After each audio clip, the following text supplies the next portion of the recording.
I'm picking the Pittsburgh Steelers not only to win the AFC North, but to advance to the AFC Championship game. And I'm not ruling out a potential Super Bowl berth. I ain't ruling it out. Wow. I'm not ruling it out. Let me tell you something right now.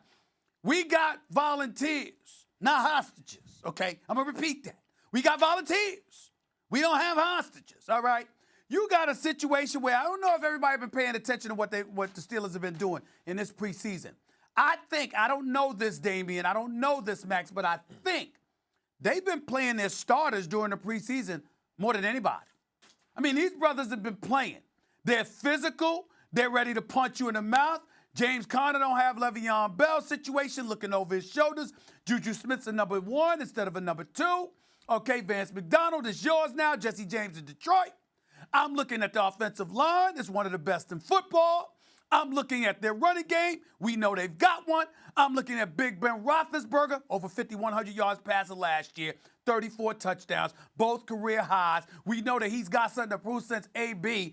Antonio Brown was talking all of that smack about him. You drafted Devin Bush out of Michigan. All right, I don't even know if he's going to start because Barron might be ahead of him. I'm looking at T.J. Watt and Cameron Haywood and the crew. I'm like, yo. In the AFC North, with everybody chirping about Cleveland, you know, and the pretty boys over there, the Steelers are like, yeah, when I punch you in the mouth, what you gonna do then? This is what we're talking about. So I'm looking at the Pittsburgh Steelers, and I'm saying, for the first time in a long time, there's a whole bunch of people sleeping on these brothers. Good luck with that. I'm picking them to win the North, and I ain't ruling out a berth in the AFC Championship game because they're going to punch you in the mouth, Max. Damian, you can appreciate that. Pretty boys, yeah! How about that? That's what I see coming. That's what I'm looking at. You didn't do that with the other arm, though. Nah. But also, like, they're going to punch you in the mouth. I'm a few months away from that. I like that you call them the pretty boys, though. That's good. The Steelers going to punch people in the mouth. The problem is, I think this is an old Abbott and Costello line, while they're giving the division the 1-2, the Cleveland Browns going to be giving them the 3, 4, and 5. Like, don't worry about the Cleveland Browns. No. We'll find out. My bold prediction would have been Seattle, but Baldwin's retirement, I'm going with the Carolina Panthers are going to win at least a playoff game and they're going to show up in that second game of the playoffs. The Cam Newton's healthy. Everyone just assumed Cam Newton, the shoulder and then the foot, but he looked good in preseason, right? Like coach, everyone's saying he's throwing the ball well, he's moving well, we're not limited on offense. And unlike years past, you saw it early last season, Cam Newton was probably having his best overall season as a quarterback to the point he got injured. And then, of course, it fell apart for the Panthers. But they got a good defense. Gerald McCoy now important. They already had a pretty good defense. That defense has gotten better, like just solid wherever you look. And then the main thing is, what's the thing about Cam? Cam's whole thing was his best receiver was his tight end, and he was the best running back. But now you have a back who's an awesome receiver, too, in Christian McCaffrey. So you have a real dynamic offensive weapon to go with a healthy and improved Cam Newton and a real good defense. The Panthers, don't be surprised if they make a real playoff run.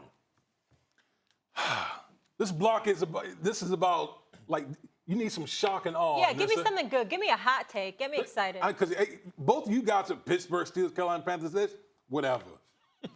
How about the Bears will miss the playoffs this year? Bears. Yes, the Bears will miss the playoffs this year.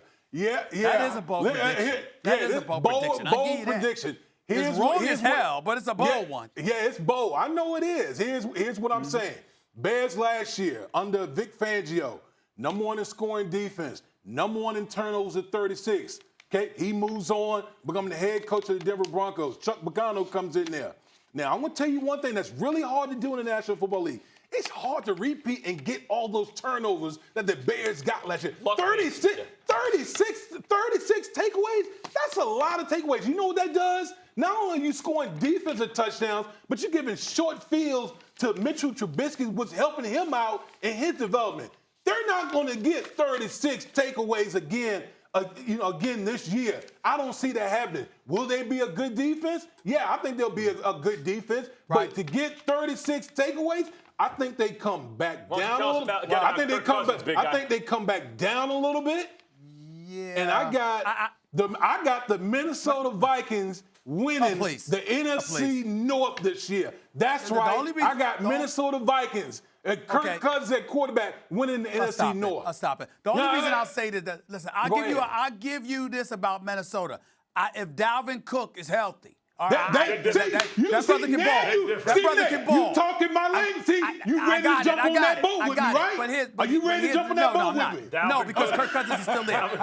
And he's allergic to prosperity. Kirk Cousins is allergic to prosperity. I don't see it, but who knows? But I'll tell you this. I think that the Bears are going to be formidable, but I think it's going to be a little bit differently. I think the fact that Pagano likes to blitz, it ain't going to work against Aaron Rodgers. But I do believe that if you are able to disguise those blitzes adroitly, I believe that the Bears are going to be just as effective defensively, albeit in a different fashion than they were last year. Because if you disguise in blitzes and still Khalil Mack and the crew are coming after you, I'm sorry, they're going to get their hands on some footballs.